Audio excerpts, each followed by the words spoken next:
Shalom saudara terkasih dalam Tuhan, kembali bersama saya Refiller Lady di program News from the Future. Hari ini kita akan membahas pesan profetik di bulan Elul. Saudara, bertepatan di 25 Agustus kemarin, kita tuh memasuki bulan Ibrani yang baru, yaitu bulan Elul. Mari kita saksikan bersama-sama apa sih pesan profetik yang Tuhan mau lakukan di bulan Elul ini. Mari kita buka firman Tuhan saudara di Yesaya 61 ayat 4. Mereka akan membangun reruntuhan yang sudah berabad-abad dan akan mendirikan kembali tempat-tempat yang sejak dahulu menjadi sunyi. Mereka akan membaharui kota-kota yang runtuh, tempat-tempat yang telah turun-temurun menjadi sunyi. Amin. Saudara, Yesaya 61 ayat 4 adalah tema untuk sepanjang bulan Elul dan sampai nanti bulan September. Amin, saudara. Apapun reruntuhan dalam hidup kita, apapun yang hancur dalam hidup kita, Tuhan sanggup bangun itu kembali. Tuhan akan membuat apapun yang sunyi dari hidup kita menjadi sesuatu yang dahsyat dan luar biasa. Haleluya. Mari kita akan bahas, saudara, ada 6 pesan profetik yang akan kita terima sepanjang bulan Elul ini. Saudara, poin pertama. Bulan Elul itu dari kata Ani Ledodi Vedodili. I am yours and you are mine. Saudara tahu inilah bulan bagaimana Tuhan berkata kepada setiap anak-anaknya, engkau adalah kekasihku, kau adalah kepunyaanku. Di bulan ini Tuhan katakan seperti ini, jangan kita membuat Tuhan cemburu. Jangan ada Tuhan lain dalam hidup kita. Jangan ada fokus lain dalam hidup kita. Yang membuat apa? Yang membuat posisi Tuhan berubah dari hati kita. So bulan ini saudara, ayo kita masuk dalam keintiman sama Tuhan lebih dahsyat lagi. Jangan bagi cinta kita kepada yang lain. Kita gak mau nyembah Allah lain selain daripada Tuhan kita. Kita gak mau menjadikan orang lain, benda, hubungan, apapun, kekayaan menjadi berhala dalam hidup kita. Hanya Tuhan Yesus satu-satunya Tuhan dan Juru Selamat bagi hidup kita. Pertanyaannya, sudahkah kita beri hidup kita seutuhnya buat Tuhan? Pertanyaannya hari ini saudara, apakah kita sudah jadikan Tuhan satu-satunya yang menjadi fokus utama dalam hidup kita? Amin. Poin pertama, jangan kita buat Tuhan cemburu. Jangan kita menggantikan posisi Tuhan dengan posisi yang lain. Karena hari ini Tuhan sedang berkata, I am yours and you are mine, saudara. Poin yang kedua, saudara, pesan profetik. Ketika Tuhan bilang kita gak boleh cemburu sama Tuhan, ini waktunya saudara kita yang justru harus cemburu ilahi sama Tuhan. Maksudnya apa sih saudara? Kita harus punya keinginan, kekuatan mengejar Tuhan. Supaya apa? Supaya hadirat Tuhan itu penuh dalam hidup kita. Ketika kita melihat ada orang lain penuh pengurapan, orang lain diberkati, orang lain mengalami kekayaan, kelimpahan, bukan jadi kita iri, tapi itu motivasi kita untuk berkembang lebih dahsyat dan luar biasa lagi. Itu adalah cemburu ilahi. Artinya poin yang kedua, cemburu ilahi itu bukan menyerang pribadi, tapi mengupgrade diri. Ketika kita cemburu ilahi bukan hal yang negatif ya saudara, hal yang positif. Kita akan mempelajari cara untuk kita menarik perhatian Tuhan sehingga ada favor Tuhan atas hidup kita. Tuhan katakan poin yang kedua ini saudara, kita harus pastikan diri kita memiliki kualitas yang membuat apa? Tuhan menjadi jatuh cinta sama kita. Ketika kita melihat ada orang lain dipenuhi hadirat Tuhan, dipenuhi anugerah Tuhan, dipenuhi pengurapan apapun itu, kita justru harus belajar dari orang itu. Kita upgrade diri kita, bukannya kita jadi down, bukannya kita malah berkompetisi yang gak sehat, bukannya kita mau menjatuhkan orang lain, tapi kita harus upgrade diri kita. Amin saudara. Ini waktunya kita cemburu ilahi yang positif sama Tuhan. Sehingga kita bilang gini, kalau Tuhan bisa pakai Daniel, kalau Tuhan bisa pakai Daud, Tuhan yang sama dia bisa pakai hidupku. Tuhan yang sama bisa pakai kemuliaannya atas hidupku dan membuat aku menjangkau jiwa-jiwa bagi kemuliaan Tuhan. Amin saudara. Poin yang ketiga, Elul itu berbicara dari kata Ibrani adalah Yod atau tangan Tuhan. So di bulan ini saudara bangkitkan iman saudara dan percaya inilah bulan intervensi ilahi daripada surga. Tuhan katakan inilah bulan suddenly a touch from heaven. Ini waktunya ketika manusia udah gak bisa tolong kita, ketika udah ada jalan buntu di depan saudara, tangan Tuhan akan datang secara tiba-tiba.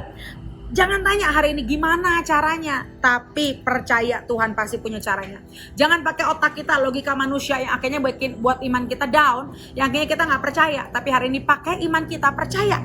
Walau tiada jalan, walau seolah-olah jalan tertutup, Tuhan buka jalan. Percaya. Poin yang ketiga saudara, ini Yod, tangan Tuhan. Tuhan sedang bekerja di balik layar. Apapun beban saudara, itu akan menjadi bahan bakar untuk sebuah keajaiban. Inilah bulan kita bilang suddenly. Tiba-tiba doa kita dijawab, tiba-tiba mujizat datang, tiba-tiba terobosan datang atas hidup kita. Karena ketika tangan Tuhan datang, tangan Tuhan intervensi, segala sesuatu yang mustahil berubah jadi mungkin. Wow, amin saudara. Yang keempat saudara, bulan Elul adalah bulan daripada suku Israel yaitu Gad. Dimana artinya apa? Good fortune. Artinya apa? Keberuntungan yang luar biasa, favor, perkenanan luar biasa. So, Tuhan katakan poin keempat, apa yang bagi dunia susah, Tuhan akan kasih akses luar biasa buat anak-anak Tuhan. Tuhan akan kasih privilege. Saudara jangan bersedih ya, mungkin kita bukan privilege dari dunia. Mungkin hari-hari ini lagi ada viral ya, bukan pewaris tapi perintis. Percaya saudara, kalau saudara mungkin hari ini lahir dari keluarga dengan latar belakang sosial apapun, kehancuran-kehancuran di masa lalumu, percaya kita punya privilege dari surga. Tuhan membuat kita jadi ahli waris kerajaan surga. Amin. Kita pewaris daripada kerajaan surga. Kita punya good fortune, kita punya privilege yang akhirnya membuat apa? Kita punya akses. Kita punya jalan keluar. Di mana orang lain susah, bekerja keras, susah payah. Tapi Tuhan memberikan kita anugerah untuk kita melampaui itu semua. Amin saudara. Yang kelima, Tuhan bilang apa? Bulan Elul ada di bulan The King is in the field. Raja itu sedang ada di ladang. Raja itu sedang menunggu setiap kita. Ini waktunya kita akan punya akses luar biasa untuk berjumpa dengan Raja kita. Saudara, di bulan Elul itu adalah bulan bagaimana Tuhan bukan lagi berdiri di tahta di istana yang megah, yang kita datang dengan sulit, yang kita datang dengan protokoler, yang kita datang dengan ketakutan. No, Tuhan lagi datang, dia lagi belusukan. Dia ada di ladang. Tapi pertanyaannya hari ini saudara, Raja bertanya kepada setiap kita, where are you my beloved? Raja dia lagi mau menjumpai kita. Tapi entah kita ketemu atau enggak sama Raja, itu tergantung respon kita.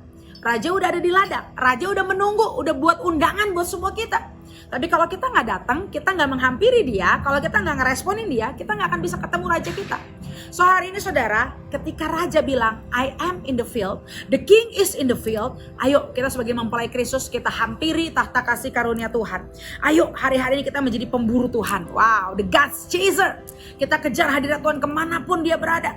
Kita rindukan dia, kita haus dan lapar akan Tuhan. Karena apa saudara, ketika Raja ada di ladang, dia sedang belusukan, dia lagi mau dengerin curahan hati setiap kita. Ketika presiden, raja, dia lagi datang ketemu rakyat-rakyatnya, apa sih biasanya mereka dengar? Tangisan rakyatnya, air matanya, keluh kesah, dan tiba-tiba mereka bisa memberi jawaban, memberi hadiah, memberi berkat, apapun itu. Sama Tuhan kita, Tuhan juga sedang menghampiri setiap kita. Ayo buka pintu hati kita, kejar dia, responi dia. Nyatakan apa menjadi keinginan hati kita. Ayo kita ambil tindakan hari ini. Bagaimana kita bisa ketemu sama Tuhan kalau kita berdiam diri? Kalau kita hanya menangisi diri, hanya mengasihani diri, kita akan bisa ketemu Tuhan. Tapi hari ini dengan segala karunia, kemurahan yang Tuhan berikan pada kita, hampiri tahta kasih karunia-Nya. Dia sedang datang atas setiap hidup kita. Dia mau mendengar curahan hatimu. Dia mau membasuh air matamu. Dia mau memberkati hidup setiap kita. Amin, saudara. Yang keenam, saudara, Tuhan katakan, bulan Elul juga berbicara Virgo, berbicara apa? Virginity, saudara. Berbicara kekudusan, keperawanan, saudara. Artinya apa sih? Virginity itu berbicara sesuatu yang sangat sakral, yang kudus, yang berharga, yang harus dijaga. Tuhan bilang apa pesan profetiknya? Jaga apa yang ada pada kita, jangan sampai kita kehilangan hal yang berharga itu, saudara. Saudara, Tuhan bilang hari ini, Tuhan kasih hari ini privilege, pelayanan, karunia, koneksi, berkat, apapun itu. Pakai itu semua dengan tanggung jawab untuk kemuliaan Tuhan. Jaga, jangan anggap remeh, jangan sia-siakan itu.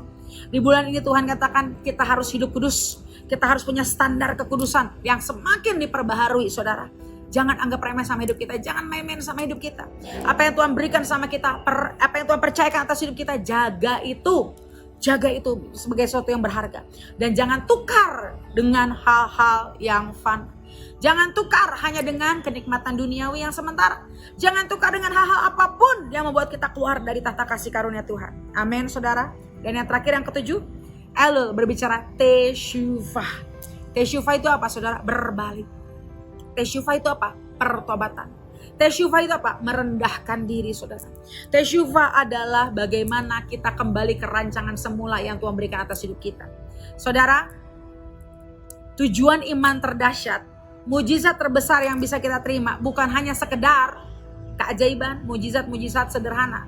Tapi keajaiban terbesar, mujizat terbesar adalah ketika kita mengalami keserupaan dengan Tuhan Yesus. Tujuan iman kita, tujuan kita hidup, tujuan dan panggilan kita yang Tuhan berikan atas hidup kita bukan hanya sekedar kita menerima berkat, mujizat, keajaiban. Tuhan mau kita terima itu semua.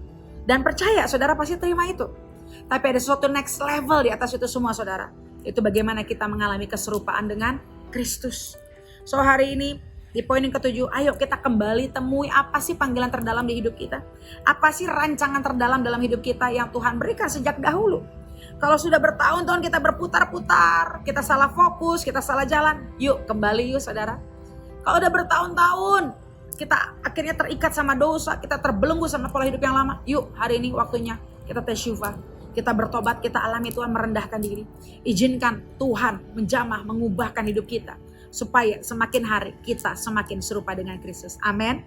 Percaya saudara, bulan Elul, bulan penuh kabar baik, kabar kebahagiaan. Percaya saudara, Yesaya 61 ayat 4 terjadi. Apapun reruntuhan, apapun kesunyian di tempat kita, Tuhan akan bangun kembali. Tuhan ubahkan ratap kita jadi tari-tarian. Amin saudara. Semua yang semangat, yang nonton video YouTube ini, yang nonton video ini saudara, jangan lupa nanti di-share. Saudara bagikan banyak orang. Ayo kita mau sama-sama terima ya pesan profetik di bulan Elul ini saudara. Yang percaya saudara katakan amin. Haleluya. Dan akhir kata, saya Rara Siahaan, Refiller Ready mengakhiri video ini dengan satu kata, tuntas.